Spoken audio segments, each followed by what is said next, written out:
Hello and welcome back. Today we are going to discuss about enzymes. Okay, already I had uploaded a basic video on proteins. So this is part 2 of proteins in which we will discuss about enzymes. Okay, so let's start with the basic definition. Okay, so what are enzymes? So you can simply define it as a substance which is produced by living organism which acts as a catalyst to bring about a specific biochemical reaction.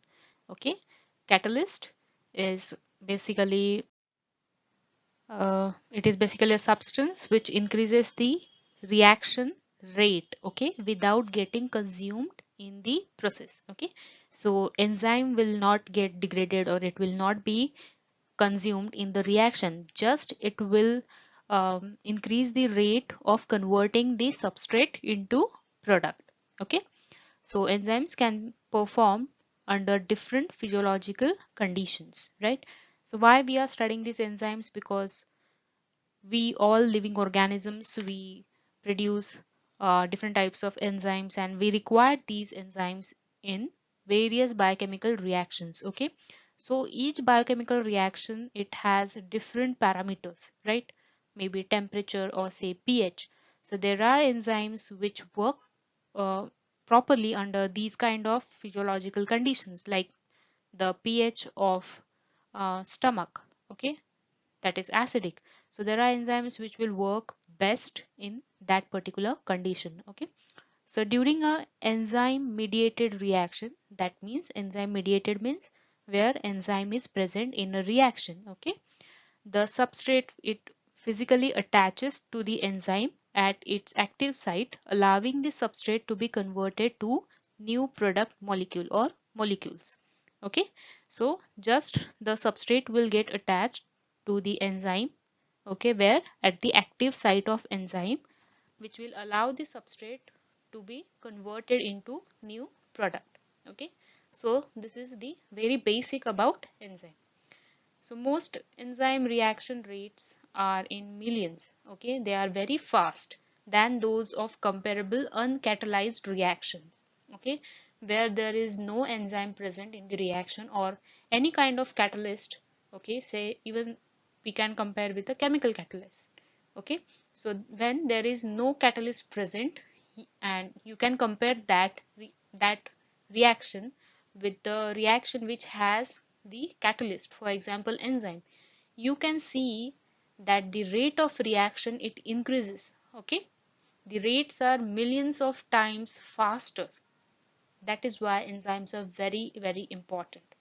Okay, so enzymes are neither consumed by the reactions they catalyze, okay, nor do they alter the equilibrium of these reactions. Enzymes are known to catalyze about 4,000 biochemical reactions. Okay, the term enzyme was first coined by Sir William Cone. Okay, with the exception of a small group of catalytic RNA molecules, or all enzymes are proteins, okay, which are made up of amino acids linked together by peptide bond. Okay, here I will say that remember that all enzymes are proteins, but not all proteins are enzymes. Okay, not necessarily all proteins are enzymes, but enzymes are proteins. So after isolation of a series of crystalline proteolytic enzymes, beginning with the pepsine by Northrop et al. In 1930, the proteinaceous nature of enzyme was established. Okay, how this is related to the history of enzymes. So then they are high molecular weight compounds made up principally of chains of amino acids linked together by peptide bonds. Okay, so these are some discoveries, okay, we can say the series of events which helped to recognize, to study the structure of enzymes. Okay, so their catalytic activity depends on the integrity of their native protein conformation, right? So this is one of the properties, the catalytic activity, it will depend on the conformation of the protein. If an enzyme is denatured or dissociated into its subunit, the catalytic activity is usually lost. Okay, so that is why the conformation of these enzymes is also very important. The active site should be working properly. If the enzyme is denatured, the active site is lost and the catalytic activity is also lost. Thus, the primary, secondary, tertiary and quaternary structures of protein enzymes are essential to their catalytic activity. The structures of enzymes can be elucidated by the physical methods such as spectroscopic methods, X-ray crystallography, and more recently multidimensional NMR methods. Okay, on the basis of arrangement of amino acid structures, amino acids, the enzyme structures can be classified into the following types, that is the primary, secondary, tertiary, and quaternary. So the primary structure first. The structure and reactivity of a protein are defined by the identity of the amino acids that make up its polypeptide chain. This amino acid sequence of peptide chains is the primary structure of the enzyme. Okay, just the polypeptide chain. Secondary structure is due to the interaction of amino acids with each other in the same chain of protein. As a result, the protein chain can fold up on itself in two ways, namely alpha helix and beta sheet, resulting into the secondary structure. Okay, so just imagine that there is a polypeptide chain, simple polypeptide chain, but due to interaction between the amino acids, the chain gets folded. That can be in alpha helix or beta sheet. This is secondary structure. Then what is tertiary? The arrangement of secondary structure elements and amino acid side chain interaction that defines the three-dimensional structure of the folded protein is tertiary structure. Okay, the arrangement of this secondary structure, okay, and the amino acid side chain is important now. When this is formed, or when you study this kind of structure, you will name it as tertiary structure. Okay, so that the specific contacts are made between the amino acid side chains and between the backbone groups. Okay, so you can see some side chains uh, towards the outer side. Okay, and there is a backbone group. Okay, the resulting folded structure of the protein is referred as tertiary structure. Next is quaternary and domains. Many enzymes consist of more than one polypeptide chain or subunit that aggregate to confer the catalytic activity. Now we are moving towards the main or important point of these enzymes, that is the catalytic activity. Okay, so the enzymes, many enzymes, they consist more than one polypeptide chain that aggregates, okay, which comes together to have a catalytic activity. In some enzymes, the subunits are identical. In others, they differ in sequence and structure. Okay, that depends on the example. Okay, or the other, as there are many enzymes, this may differ. Okay, that is what I am trying to say here. This description of subunit arrangement in such enzymes is called as quaternary structure. A typical enzyme is not an entity completely folded as a whole, but may consist of apparently autonomous and semi-autonomous folding units such as domains. Okay. Okay, so here you can see difference between primary, secondary, tertiary and quaternary structure. Okay, so first is just the amino acid sequence, right? Then second is the secondary structure, which here it is given as alpha helix. Below the second diagram, you can see here the difference between alpha helix and beta sheets is given. Okay, then next is tertiary structure, where you will find the polypeptide chain, okay, but in the folded form. Here what will happen, the amino acid residues, these amino acid sequence, amino acid residues, they will interact with each other and they will bend, okay, or they will fold. okay, to form either alpha helix or beta sheets. Here you will get the tertiary structure, okay, where the backbone is, here the backbone is focused, you can see, okay, and you can see the side chain, okay, here is the side chain, okay.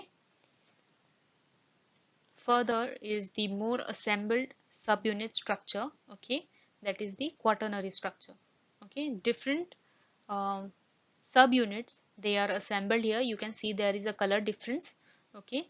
So this is the main structure, that is quaternary structure, okay. Next is about the chemical nature of enzymes. Enzymes are high molecular weight compounds. We know that, okay? They are made up of amino acids which are linked together by peptide bonds. They have molecular weights ranging from 10,000 to 20 lakhs.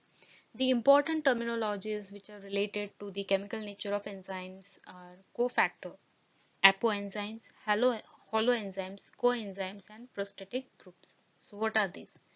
So first is cofactor, which is a non-protein chemical component required for proteins biological activity, okay. So this is something different or something which does not belong, or which is not a component which is required for the protein, okay. That is the cofactor, okay, which is required for the biological activity, okay, of the protein. Next is apoenzyme. The protein part of an active enzyme is called as the apoenzyme, okay. Then holoenzyme, which is the active enzyme composed of apoenzyme and a cofactor, is termed together as holoenzyme, okay. So cofactor plus apoenzyme is holoenzyme. Next is coenzyme, which is a non-protein compound or substance that is necessary for an enzyme to initiate the function of enzyme, okay. Then last is prosthetic group, a coenzyme or metal ion that is very tightly or even covalently bound to the protein component of the enzyme, okay, is called a prosthetic group. Like many enzymes, they require magnesium ions or zinc ions for their activity, okay. So they can be considered as coenzymes, okay, metal ions that are very tightly or even covalently bound to the protein, correct. The next is specificity of enzymes. Enzymes are most remarkable and highly specialized proteins. They have a high degree of specificity for their substrates, and they accelerate chemical reactions tremendously. In general, there are four types, okay. The absolute specificity, where the catalyst which catalyze only one reaction, okay. So that is why they are termed, the specificity of enzyme is only one type of reaction, that's why termed as absolute specificity. Next is group specificity, catalyzes a particular type of functional group, okay. So this enzyme, this type of enzyme will catalyze a particular type of functional group which can occur in variety of substrates, right. Then next is linkage specificity, catalyzes a particular type of chemical bond regardless of the rest of the molecular structure, okay. So here it will just focus on a particular type of chemical bond. And last is stereochemical specificity, the enzyme will act on a particular steric or optical isomers only, okay. So this is how the specificity of enzyme can be studied, and the activity or the enzyme can be classified further. Then there is another point, that is naming an enzyme classification, okay. So you may have come across many examples of enzymes, okay. You must have uh, pointed out that the enzymes, they are generally named by adding the suffix, that is ase, okay. The towards the end of the name you will find ase, like lipase, okay, oxidase, hydrolase, okay, etc, etc. Then to the name of the substrate, okay. So In general, many enzymes have been named by adding the suffix "ase" to the name of their substrate or to a word or phrase describing their activity. Okay, so the substrate may be, say, lipid. So the enzyme which acts on it is named as lipase. Okay, then a word or a phrase describing the activity like hydrolysis. Okay, so hydrolase. Okay, in so in 1961, according to the report of first enzyme commission, that is EC, of International Union of Pure and Applied Chemistry, that is IUPAC, enzymes are classified into 6 types on the basis of reactions they catalyze. Okay, they were assigned code numbers prefixed by EC. Okay, that is the enzyme commission. EC stands for the enzyme commission, which contain 4 elements separated by points and have the following meaning as shown in scheme 1.1. Okay, schematic representation. So yeah, EC is enzyme commission, and as we read, there are 4 different points. Okay, first is the one which stands for enzyme class, second stands for general group, third stands for specific group, okay, and last stands for the specific substrate. Okay, so when you will study a particular enzyme, you may find that if you go in details, you may find the naming is done according to this. First you will find enzyme class, then you will find a general group, then specific group and specific substrate. Okay, remember this. If you have a question in exam for naming and enzyme classification, then you can just simply go through this. Okay, this diagram is very good for representation. Okay, the next is 6 main classes into which enzymes are classified. First is oxidoreductase, which is present or which you will find in redox reactions. Second is transferase, transfer of various group from one molecule to another. For example, transaminase is enzyme which transfer amine group from one uh, donor to the recipient. Next is hydrolase or hydrolysis. Hydrolysis of substrate is done. Okay. Next is lyase, which cleaves the bond. Then isomerase is isomerization of reaction. Then last is ligase. Single bond formation is done by using ATP.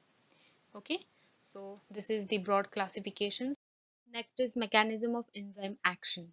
Okay, so enzymes are macromolecules, we know that. Then they help to accelerate chemical reactions in biological system, means simply biochemical reactions, correct? So in the absence of enzymes, some reactions may be as much as million times slower.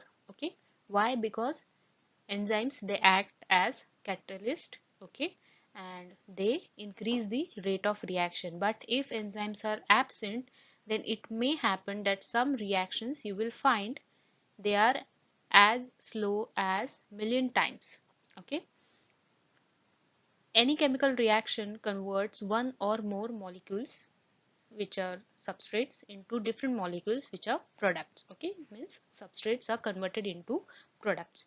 But in some of the reactions like digestion of food or sending nerve signal or contract a muscle, they simply do not occur at a useful rate without catalysis. Okay, means here also some kind of catalysis is required. So enzyme, they overcome these problems by providing a specific environment, okay, They provide a specific environment with which a given reaction can occur more rapidly.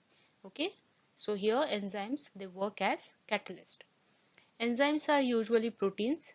Each has a very specific shape and conformation and function. Okay, so here is one simple diagram given where you can find that there is a active site present. Okay, a cleft like or a cleave means there is a space in the structure where the substrate can only attach. Okay, that is the active site. Okay, within the large molecule is the region called active site, which has properties allowing it to bind tightly to the substrate molecule and carry out the reaction. Okay, so the substrate will attach here. Okay, an active site is a three-dimensional cleft or surface which is formed by groups that come from different parts of amino acid sequence. Okay, or residues far apart in the amino acid sequence may interact more strongly than the adjacent residues in the sequence. Okay, the active site, it encloses a substrate and catalyzes its chemical transformation. Okay, the enzyme substrate, this is very important. The active site, it encloses the substrate and catalyzes its chemical transformation. Okay, that is what we are going to see next. Okay, the enzyme substrate complex was first discovered in 1880, is the central to the action of enzymes. The enzyme substrate interaction can be explained by the following theories. Okay, so there are theories and those we are going to discuss next. Okay, so depending on these theories you can study or you can hypothesize that how the enzyme is working. Okay, so first is lock and key model. Okay, very easy to remember, lock and key model. Okay, so here you can see there is enzyme, there is substrate. Okay, so the structure is such that in the enzyme at the active site the substrate will bind very properly. Okay, the example here is simple lock and key that we use to lock our front door or anything else. Okay, so the key, it fits properly to one particular lock. Okay, and it is effectively working there. Okay, so that is the case here. The lock is enzyme and key is the substrate. Okay, key refers to the complementary substrate. Okay, see here it is given. So this substrate will fit properly to the enzyme. So now there is enzyme substrate complex formed and the enzyme will work, it will catalyze the reaction and it will convert the substrate into the product. Okay, so in lock and key model the active site of enzyme is complementary in shape to that of the substrate. The substrate is held in such a way that its conversion to the reaction product is more favorable. Okay, so the active site is very important here. It was thought that the substrate exactly fitted into the active site of the enzyme molecule like the key fitting to the lock. Okay, so the given figure, lock refers to the enzyme and key refers to the complementary substrate. Next is induced fit, the another theory. The lock and key model does not explain the stability of the transition state. Okay, so what is that? So transition state is where enzyme is bound to the substrate. Okay, and there is high energy. Okay, so this is the state where the reaction is still going on. Okay, the conversion has to be done and enzyme is working very actively. Okay, so the lock and key model, it does not explain the stability of the transition state, that is the complex of enzyme and substrate, for it would require more energy to reach the transition state complex. To explain the concept, Koshland in 1958 first proposed the induced wave model, this suggests that the enzyme active site is conformationally fluid. The enzyme itself usually undergoes a change in conformation when the substrate it binds to it. Okay, induced by multiple weak interaction and hydrophobic characteristics on the enzyme surface mold into a precise formation. Okay, so once the substrate is bound, some changes they happen, or they uh, the enzyme it changes the conformation at the active site. Okay, the active site is conformationally fluid. Okay, so what are those interactions? So there is multiple weak interaction or hydrophobic characteristics of the enzyme surface mold. They are mold into precise formation. Okay, so these are the changes, okay, into the conformation of enzyme at the active site. Next is the transition step theory. Okay, so according to this theory, when an enzyme catalyze,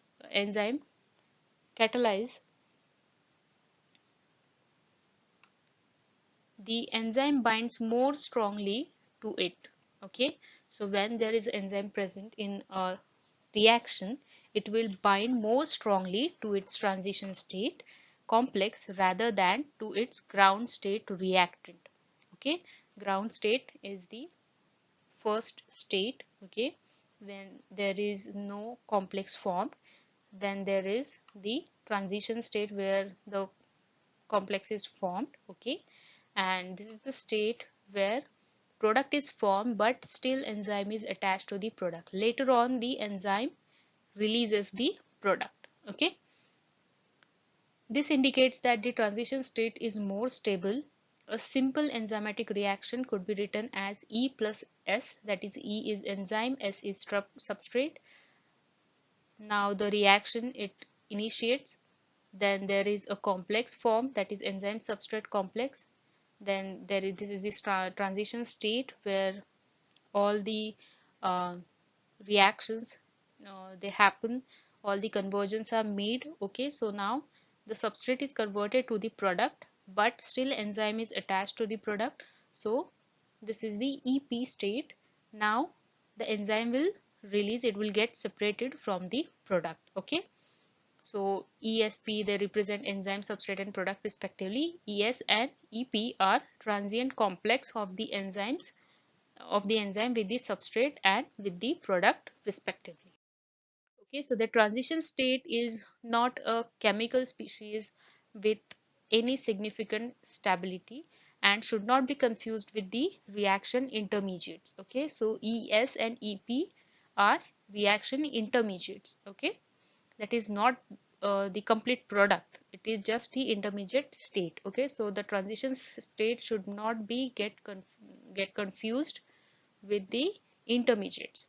It is simply a fleeting molecular moment in which events such as bond breakage, bond formation, charge development have proceeded to the precise point at which decay or either substrate or product is equally likely.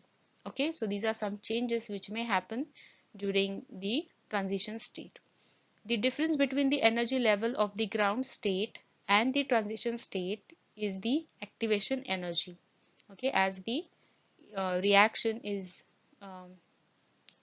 going further, the reaction is initiated, you will find there is the activation energy. The rate of the reaction reflects this activation energy. Higher the activation energy corresponds to the slower reaction. Reaction rates can be increased by rising the temperature, thereby rising the number of molecules with the sufficient energy to overcome the energy barriers. But alternatively, the activation energy can be lower by adding the catalyst. Okay, as the activation energy is high, we saw that the reaction is slow. But if you want to get this reaction fast, what you can do, you can just add a catalyst. Okay, so this was about enzymes today. I had covered this topic, and this is my reference. Very good PDF which is available on internet. If you want some more information, just go through this PDF. Okay, it is online, available online, right? So thank you for watching. Do like, share, and subscribe to my channels, and don't forget to follow me on Facebook as well as Instagram now, okay, by the same handle, that is Microbial Concepts. Thank you so much.